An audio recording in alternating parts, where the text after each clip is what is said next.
Hi, it's Tracy with Living in the Paradise. I'm a little behind on posting, and to tell you the truth, I probably don't have much pictures. However, I just want to get caught up on what we've been doing. We were in Bethlehem, New Hampshire. We stayed at a quaint little Elks Lodge there, Littleton Elks Lodge, and we went up Cannon Mountain, and that was so much fun.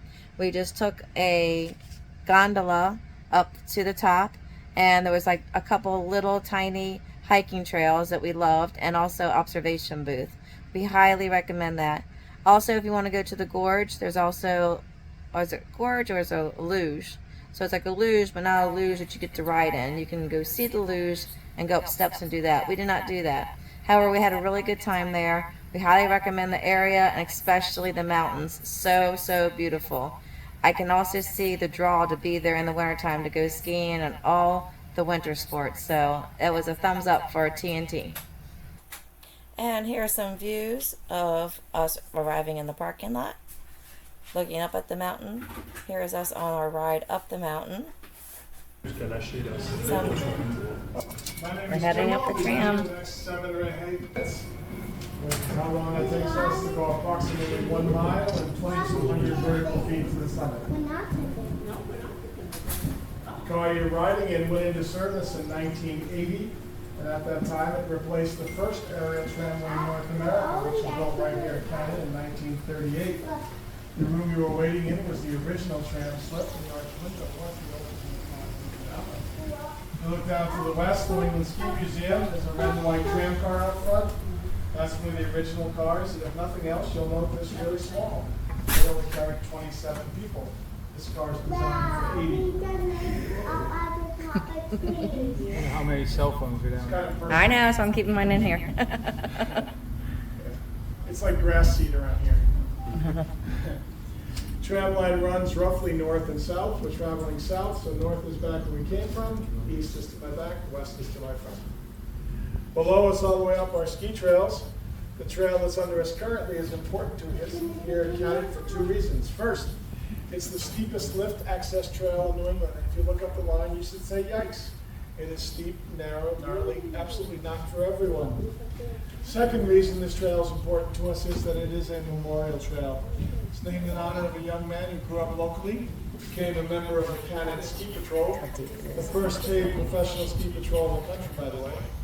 Then he entered the military as a medic. Unfortunately, he was killed during his service, and this trail is named in his memory. His name is David Stelmack, and the trail is DJ's Tram Line. Looking west, the body of water you see up there is Echo Lake. Echo Lake and the beach to the far end are part of the park, along with the tram basin and Flume Gorge. A beautiful place to spend some time. You can obviously swim, but also you can rent canoes, kayaks, paddleboards. It's quite fun. Up above the beach is a rock outcrop known as Artist Bluff. And Artist Bluff might be one of the best bangs for the buck around in terms of view for effort. It's only about a 15-minute walk to get up on top of the buttress, and once you're up there, you have an unencumbered view south through the notch.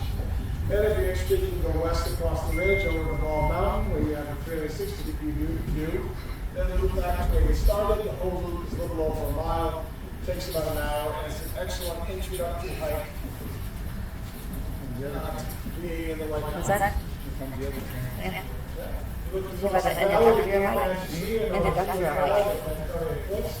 And historically, they get the name from nesting golden eagles. Today, some of the cliffs are restricted to climbing because of nesting peregrine falcons.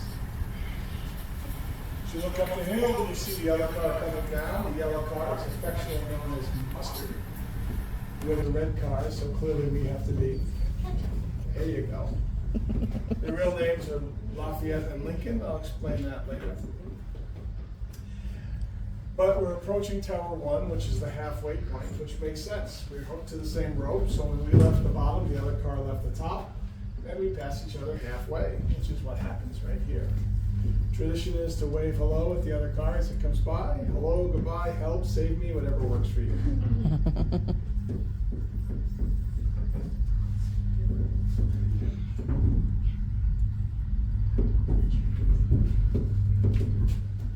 There's a power cord right there.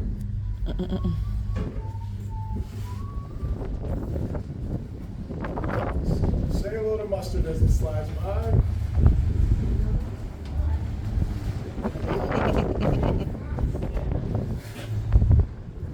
car's name is Lafayette, the other one's Lincoln, named after two of the mountains that make up Franconia Ridge, right to our east. Looking at the ridge, starting on the left end, that bubble peak is called North Peak. The height of land is Mount Lafayette at 5,260 feet above sea level, the highest point in the park. Then you have Lincoln, Little Haystack, and a little further north, south around the corner is Liberty and Flume. The ridge is spectacular. A few years ago, it was selected as one of the top 10 hikes in the country in the Survey and Outside magazine. Looking east and north off the ridge, you look out over what's called the Pemigewasset Wilderness, which is the largest piece of untracked, undeveloped land in the state of New Hampshire. At Tower 2, which is rapidly approaching, we're going to transition from the steepest part of the ascent to a shallower grade. Got all these And big as boulders. the car leaves the tower, it'll adjust to that new cable angle by swinging a little bit fore and aft. It's not much, but some people like the warning.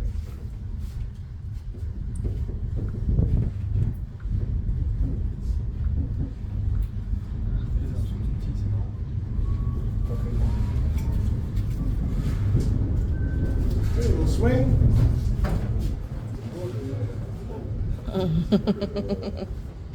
That's all I got. There it is. All right, you're looking back through the ropes. You're looking into northern New Hampshire, an area known as the Mahoosucs. And by all accounts, the Mahoosucs is some of the most challenging That's what I'm terrain on the Appalachian Trail. If you don't know, the Appalachian Trail, or AT, is a 2,200-mile-long hiking trail which extends from Springer Mountain in Georgia all the way to Mount Katahdin in Maine.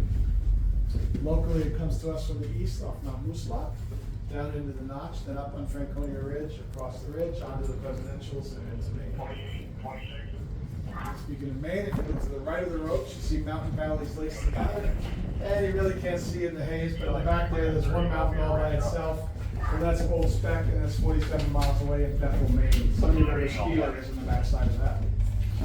So Maine's the northeast, northern New Hampshire through the ropes, and everything on the western horizon is in Vermont. The haze is obscuring most of that because New Hampshire extends to the high water mark on the Vermont side of the Connecticut River, which is the west side.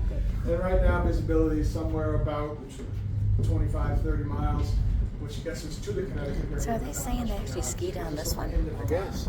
Huh? Some of the haze lists you see on their left are about 50 miles away.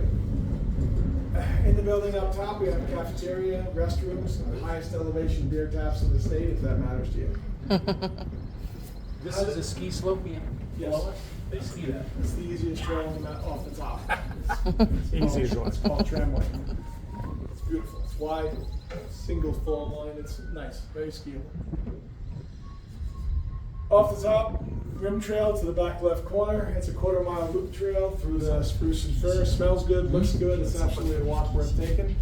And you can see out over the valley as well as right down to the valley floor. So it's a unique perspective you ought to take advantage of. Tram cars leave the summit every 15 minutes, so on the hour, quarter past, half past, etc. And you're welcome on any car between now and the end of the day at 5. And here's some more still shots of being on top. 4,000 feet, which is the highest we've ever been.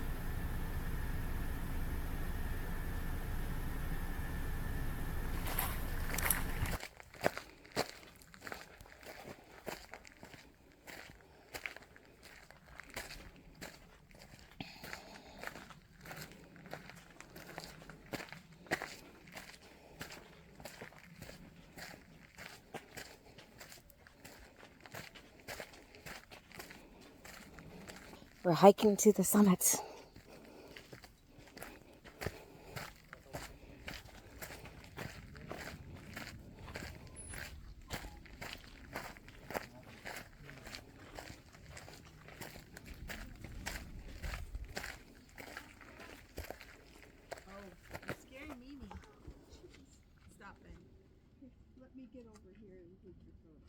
For a strenuous and difficult hike. So we're not into that. Nope.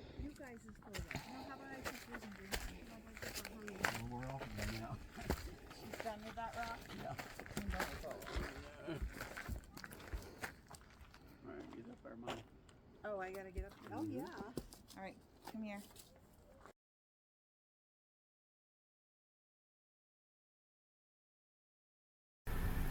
As you can see, the pictures just truly speak for themselves. it was such a wonderful time. If you're really not into hiking, it was not bad at all. We're not into hiking. We're just glad that we did it, and there was a tower for us to climb up as well. Even a lady, an older lady there, she didn't have her cane and just held on to her husband, and she had a great time too. So totally worth going. We highly, highly recommend this.